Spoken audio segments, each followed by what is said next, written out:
Salut à tous, aujourd'hui on se retrouve dans une nouvelle vidéo assez étrange pour une story time en compagnie de... Oh putain, je pars trop loin. Alex. Donc on se retrouve aujourd'hui pour une story time en rapport avec notre ancien appartement, enfin notre ancien studio, donc qui est au 5 rue des Multipliants à Montpellier. Donc on peut se permettre de le dire parce que c'est un appartement qui fait partie des sites touristiques de la ville de Montpellier. Voilà, vous allez comprendre pourquoi dans pas très longtemps. Du coup on va vous expliquer ça tout de suite. Oui, du coup t'as emménagé dans le studio avant qu'on se rencontre en octobre, c'est ça. Du coup t'as emménagé dans un appartement qui faisait 35 mètres carrés et qui était dans un vieux bâtiment.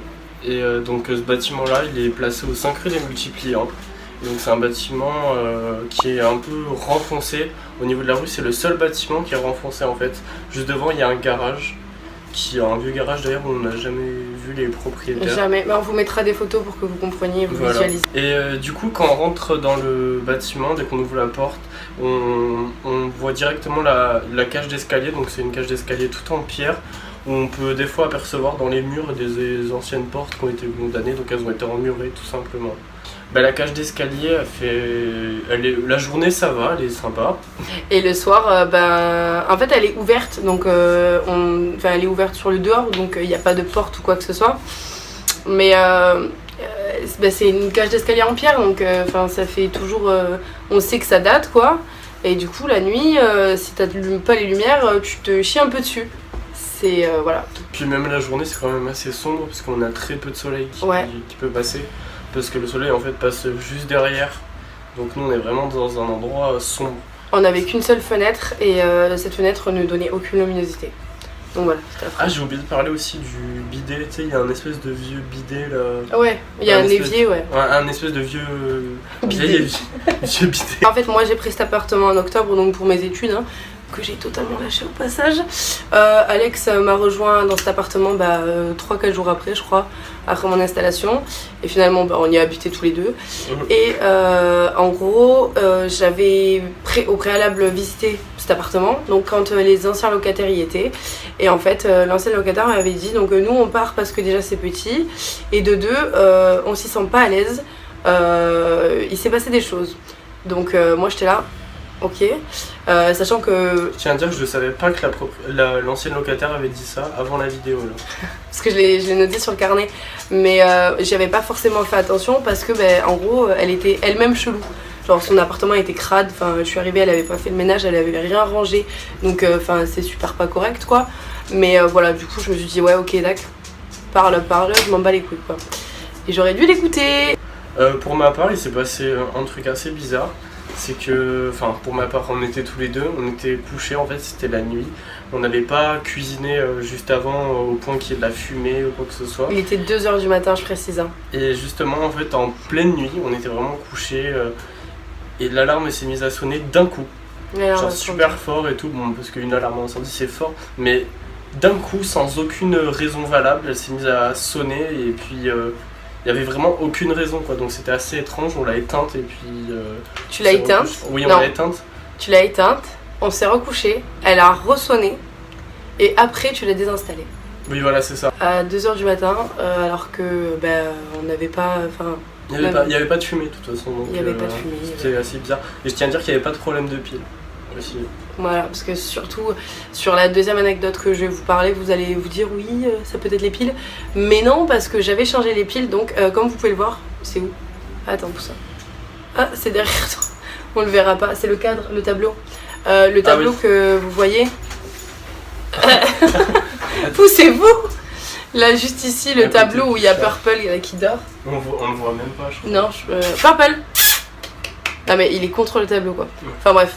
Donc, ce tableau-là, c'est un tableau lumineux, hein, comme vous voyez partout. Tout le monde le connaît, quoi. Et en fait, ce tableau-là, je le laisse en rose. Rose-violet. Ah, vous avez compris. Parce que moi, j'aime bien cette couleur et que voilà, ça allait bien avec mon appartement. Et en fait, un jour, avec Alex, on parlait... donc, la télécommande, j'ai perdu depuis des années. Hein, elle doit être dans mes affaires, mais... Voilà, je l'utilise pas. Donc avec Alex, on parlait des choses de l'au-delà et tout ça. Voilà, nos discussions du soir, quoi. Genre vraiment chelou, perché. Et voilà, on se demandait... je crois qu'il y a tout le monde qui fait ça, quoi. Ouais. On se demandait par rapport à l'appartement, voilà, s'il y avait des trucs parce que là on vous raconte pas tout dans l'ordre, mais il s'est passé plein de choses, on va vous les expliquer, mais voilà. Et du coup on se disait mais il doit y avoir des gens quoi ici, c'est pas possible, enfin des gens, des esprits quoi. Et le tableau à ce moment-là, donc il était sur l'étagère, on était sur le lit et il a commencé à changer de couleur, donc à se mettre en rouge et à clignoter en rouge et bleu. Donc ça faisait rouge, bleu, rouge, bleu, rouge, bleu, et en fait ça allait de plus en plus rapidement. Ouais, ça fait trop scénario genre de film. Mais on aurait dû prendre des vidéos, enfin pour toutes les choses qui sont là, ça a été des choses physiques où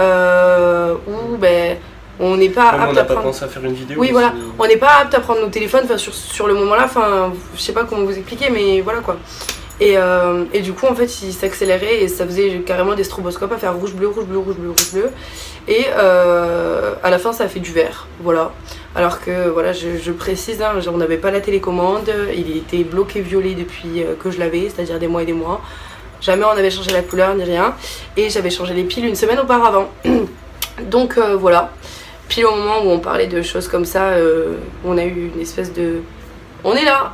Du coup voilà, on n'était pas bien, c'était la nuit pareil. Donc à chaque fois, de toute façon à chaque fois, c'est des choses qui se passent soit en fin d'après-midi, soit la nuit. Donc c'était vraiment pas ouf. Bah justement, en parlant de nuit, c'était pas forcément la nuit, mais des fois quand on était dans le noir, qu'on fermait les volets, j'avais des espèces de flashs qui apparaissaient en fait comme des lumières, comme s'il y avait de l'orage en fait. Là, quand on est au bord d'une fenêtre et qu'en pleine nuit on voit un espèce d'orage et ça fait blanc d'un coup. Bah là c'est pareil mais plutôt en plus petit, c'est genre un flash vraiment devant. En fait au début ça nous faisait la journée, Au début on l'a capté la journée. Et du coup en fait on pensait vraiment que les voisins d'en face, parce qu'en fait ils étaient vraiment en face de notre appartement, nous prenaient en photo avec un flash quoi. Mais genre un flash d'appareil photo, genre hyper, voilà quoi, un vrai flash quoi. Et du coup ça nous faisait des reflets chez nous, comme si voilà on nous prenait en photo d'un coup. Et du coup on était en train de monter en pression, on se disait mais attends, ils nous prennent en photo les voisins, qu'est-ce qui se passe, enfin voilà quoi, ils avaient vraiment vu sur nous quoi. Donc et jusqu'au jour en fait ça nous l'a fait de nuit, voilà. Ouais. Donc les volets fermés. On a eu quand même un doute parce qu'au début on a regardé en face, il y avait des espèces de disques qui étaient accrochés, c'est ce qui est installé pour faire fuir les oiseaux. Et du coup ça pouvait faire des reflets comme ça, mais ça nous arrivait quand les volets étaient fermés, donc c'est pas possible quoi. Voilà, donc on était vraiment bien là-bas quoi. Malheur cet oignon. Alors en fait un jour Alex il était pas là, et il faut savoir que moi quand Alex il est pas là déjà je suis pas bien, donc voilà c'était... Et en fait j'étais dans mon lit comme d'habitude, il y a rien qui change. Et si vous voulez la cuisine, en fait à chaque fois qu'il y a eu des trucs bizarres, c'était le plus souvent c'était vers la cuisine. Et en gros, la cuisine, elle était du coup à l'autre côté de l'appart, quoi. Et moi, j'étais à l'autre extrémité sur le lit. Et ah non, attends, je vais la remontrer. Donc du coup, pour bien vous mettre dans les conditions, on va vous montrer comment ça s'est passé, avec quel objet ça s'est passé. Et voilà, pour que vous... Il n'y a personne dans les commentaires qui va me dire oui, machin, du coup ça a dû glisser. Non, non, il n'y a rien qui a dû glisser, je vais vous montrer tout de suite. C'est en guise d'oignon. Voilà. Et ça, c'est le ramequin qui était là lors des faits. C'est la pièce à conviction en fait. Donc comme vous le voyez, voilà, ça c'est la taille d'un oignon en gros. Je le mets là, voilà. Il n'y a aucun aimant, enfin la pomme, l'oignon en l'occurrence, elle va pas sauter, vous voyez c'est profond. Je vous montre comme ça, voilà. Même quand tu bouges et tout. Ouais, quand je le bouge et tout, pas possible. Donc je vous disais, j'étais sur mon lit. Et en fait, vous savez le seau pour passer la serpillière, on l'avait posé donc à côté, dans la cuisine. Donc, et ça, c'était posé donc sur mon micro-ondes. Voilà, là il y avait le bol, là il y avait le micro-ondes, et en bas il y avait le seau pour la serpillière. Et donc j'étais sur mon téléphone et tout, et là j'entends un plouf.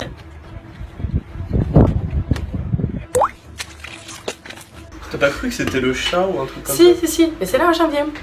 Et du coup, je me dis, ça doit être le chat qui a fait tomber un truc, un gros plouf, hein, pas un petit plouf. Je me dis, ça doit être le chat.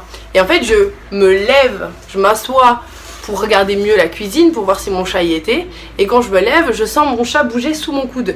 Donc en gros, il dormait avec moi, quoi. Il était dans le lit avec moi. Et donc je m'approche, et en fait, je vois que mon oignon, voilà, celle-là, qui était censée être dans le ramequin sur le micro-ondes, était dans ma serpillière, dans le seau de la serpillière. Donc en gros, mon oignon est tombé du ramequin, donc je ne sais comment, voilà. Il a sauté et il est tombé dans le seau pour faire la serpillère. Donc je sais, je vous jure que quand j'en parle, je sais qu'il y a des gens qui vont dire oui et tout, c'est faux machin, on sait que tu mens et tout, enfin c'est pas possible on quoi. Pas fait cette vidéo. Je vous jure, je peux pas l'expliquer, même moi, je peux pas l'expliquer, mais à ce moment-là j'avais pas la chienne, donc on avait que le chat était avec moi, j'étais toute seule dans l'appartement, et je vous jure que mon oignon était dans ce ramequin et que vous pouvez voir que, putain ramequin c'est laid dans ce bol. Donc voilà, et c'est à ce jour-là que je me suis dit, sacré la couse, t'es pas toute seule. Voilà, c'est vraiment ce jour-là où on s'est rendu compte que voilà, ça craignait de ouf parce que, enfin ça craignait, en gros ils nous ont jamais rien fait, mais voilà quoi, enfin t'es pas bien quoi quand ça se passe, donc surtout quand t'es seule, voilà. Et la plupart du temps, c'était dans la cuisine qu'il y avait des... Oui voilà, c'était... Des fois ça faisait comme des bruits bizarres, enfin c'est pas des bruits bizarres comme dans les films ou quoi, c'est des petits bruits, ça peut être comme des bruits de gouttes d'eau qui vont couler, tout ça, et puis quand on va voir le robinet, c'est totalement sec.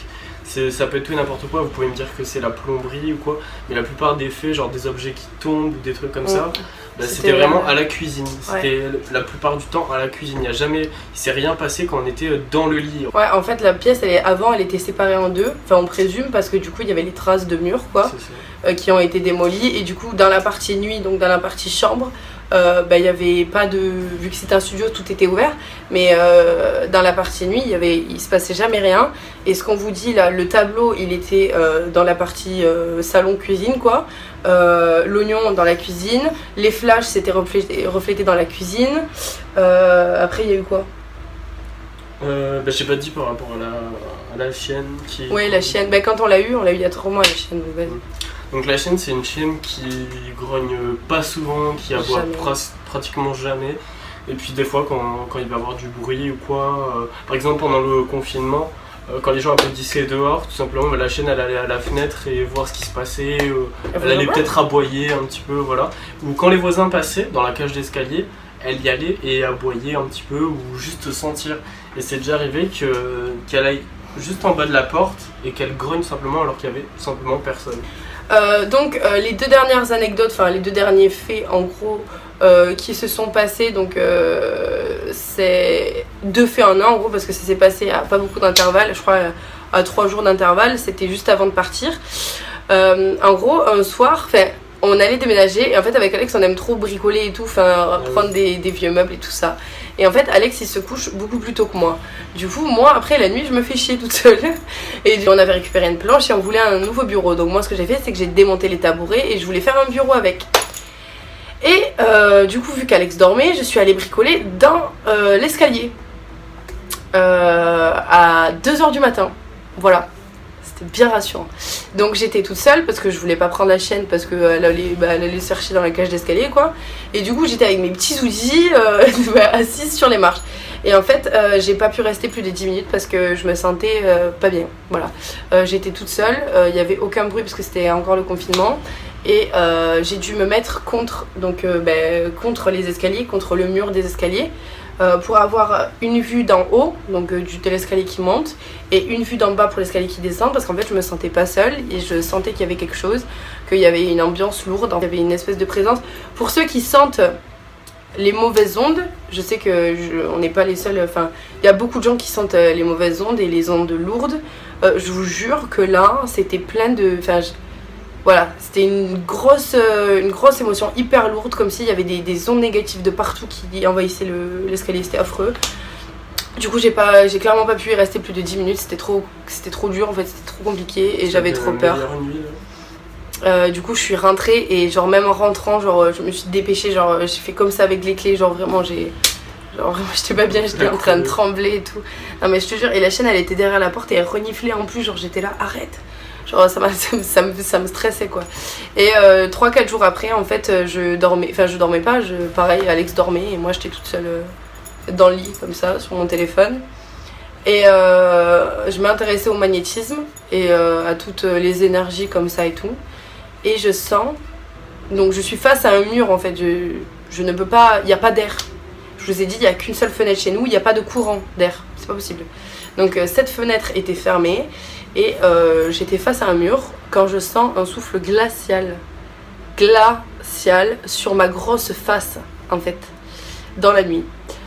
Donc clairement j'étais en PLS, j'étais vraiment pas bien Et non. Il nous est arrivé que des clichés en fait. Mais oui. Tant que j'y pense, il y a plusieurs fois où on est rentré chez nous tout simplement après des courses ou une sortie, je sais plus.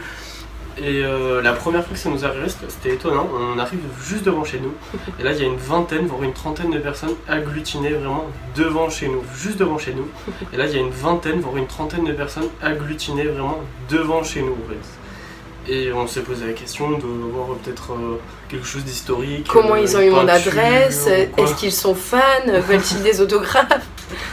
Et du coup, on les voyait, on les entendait un petit peu parler, tout ça, ils étaient juste devant, puis ils pointaient un peu l'endroit en fait où c'est qu'on habitait. Et du coup, on s'est posé la question pourquoi ils étaient là, mais après sans vraiment plus d'informations, on est passé dans le groupe quoi, juste pour rentrer chez nous. On a poussé la foule quoi, on était avec nos courses et tout ça. C'est parti de la foule et puis hop, on est rentré chez nous. Et du coup, on est revenu une deuxième fois.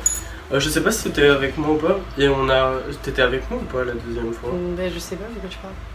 En gros, je sais pas si c'était avec toi, je suis revenu, il y avait une espèce de famille avec un dépliant.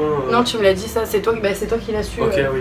C'est toi qui est revenu en me disant voilà. Moi j'étais au taf ou un truc comme ça. Ouais, c'est ça.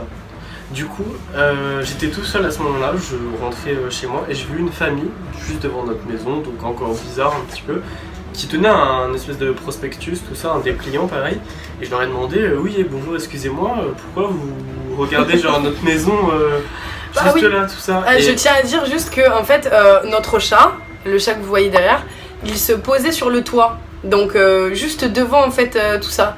Et du coup c'était un peu la star du TX en fait, il y a tout le monde qui le regardait, qui disait oh mon dieu le chat et tout. Du coup à plusieurs reprises quand les gens regardaient chez nous, on s'est dit genre ils regardent Purple quoi, enfin ils se disent oh mon dieu il y a un joli chat sur le toit quoi. Du coup je leur ai dit excusez-moi oui pourquoi vous restez devant notre maison en train de regarder, contempler, tu sais, genre c'était bizarre, c'est des gens qui viennent regarder la maison là où tu habites, où tu demeures quoi. Et du coup je leur demande ça, ils m'ont dit quoi? Ils m'ont dit ah mais vous habitez ici? C'est exactement ce que la mère m'a dit, hein. Vous habitez ici? Je dis bah oui, genre qu'est-ce qu'il y a ici? Et du coup en fait ils m'ont montré le dépliant et il y avait marqué comme quoi c'était un endroit où il y avait une secte, il y avait une espèce de secte qui faisait des rites au premier étage, là où exactement où on habite. Et donc l'immeuble, en fait le renfoncement ça correspond à un immeuble qui a été détruit juste devant et c'était au premier étage, donc là où on habite.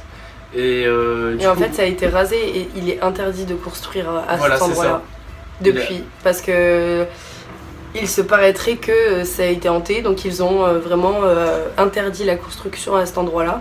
Donc on va vous expliquer tout ça, on va vous lire le petit article. Je te laisse lire l'article. En fait c'est très simple hein, parce que lorsqu'on tape sur internet le nom de notre rue, 5 rue des Multipliants, en fait, en cinquième résultat... De toute façon ils peuvent pas lire. En cinquième résultat, nous avons donc ce fameux article qui dit, je vous le mettrai en barre d'infos pour pas qu'on dise qu'on est des menteurs ou quoi que ce soit. La secte et la maison maudite. Ça annonce bien quoi. Entre 1719 et 1723, il se passe de drôles de choses au numéro 5 de l'actuelle rue des Multipliants. Ok. Parlant un langage codé, des gens s'adonnent à d'inquiétantes cérémonies fanatiques, impliquant entre autres un mage, une chambre mystique et des objets comme des bouteilles d'eau de vie, un vase, des cannes de roseau, une bible. Difficile de savoir ce que faisaient vraiment les membres de la secte dite des Multipliants là-dedans. Elle a été dissoute en 1723 et ses membres ont tous connu un sort funeste. Les hommes ont été pendus ou envoyés sur les galères du roi et les femmes enfermées à vie à la tour de Constance. Quant à la maison où avaient lieu les étranges rituels, elle fut illico rasée. On a même interdit toute reconstruction sur son emplacement, comme si l'endroit était maudit à jamais. Donc ça, c'est le soft. Parce que quand on cherche un peu donc, et qu'on se renseigne sur la secte des Multipliants, on peut voir des articles, donc des anciens livres, qui disent donc que cette fameuse secte assez sympa balançait des cadavres dans notre rue. Voilà. Il y avait, c'est quoi que je voulais dire aussi? Oui, en gros, là où ça a été rasé, c'est ce qui donne directement sur notre... Enfin, il y a le toit du garage et il y a notre fenêtre qui est juste là. Voilà, donc c'était là. En fait, c'était là où on est. comme si c'était comme nos voisins, quoi. C'est ça, comme nos voisins. Et c'était là où il y a la cuisine. Voilà, en fait, c'est simplement. ce que La j'allais cuisine dire. est juste là. C'est collé en fait à la cuisine. Voilà. Et donc il balançait des cadavres dans notre rue. Cette secte de mort. Du coup voilà, de mort, bah c'est le cas de le dire, hein, du coup. Ciao les multipliants. Fais croquer. Voilà, c'était pour vous expliquer un peu là où on habitait et ce qui nous est arrivé et tout. Donc nous avec Alex, de toute façon on y croit de ouf. Donc comment ne pas y croire après de toute façon, ce qu'on a vécu. Ici on est dans un appartement assez vieux mais qui a été rénové, donc on espère ne plus vivre les mêmes choses. Il est moins vieux. Il est moins vieux déjà. Il est moins vieux, mais ouais, il date de 1940, donc ça va. Et voilà, donc on espère que ici on n'aura pas les mêmes problèmes entre guillemets. Mais voilà, après cet appartement on y tenait, enfin on était très attachés, on cohabitait avec les multipliants comme ça, on était... Oh, ça nous a pas tellement dérangé que ça au quotidien. Ça nous pénalisait pas des masses quoi, enfin je veux dire, il nous est arrivé 7-8 trucs en un an, enfin en un an, en l'espace de 8 mois quoi, bon ça fait un truc par mois, ça fait beaucoup. Mais non en vrai, on n'avait aucun problème avec eux, enfin voilà, eux, vous avez compris quoi. Ou lui, ou elle, ou elle, ou on sait pas. Mais on n'avait pas de problème, enfin on cohabitait normalement quoi, il n'y avait pas de problème quoi, ils ont jamais été énervés, enfin agressifs envers nous, ils ont juste voulu montrer qu'ils étaient là quoi. Je pense que c'était ça ouais. aussi. Ouais. Donc voilà, du coup c'est la fin de la vidéo, on espère qu'elle vous aura plu, en attendant voilà, on vous a dit des choses qu'on n'a jamais dit à personne, on s'est confié. Si c'est le cas, mettez un pouce bleu, abonnez-vous à la chaîne et en attendant on vous fait plein de bisous et on vous dit bye bye. I've been zoning.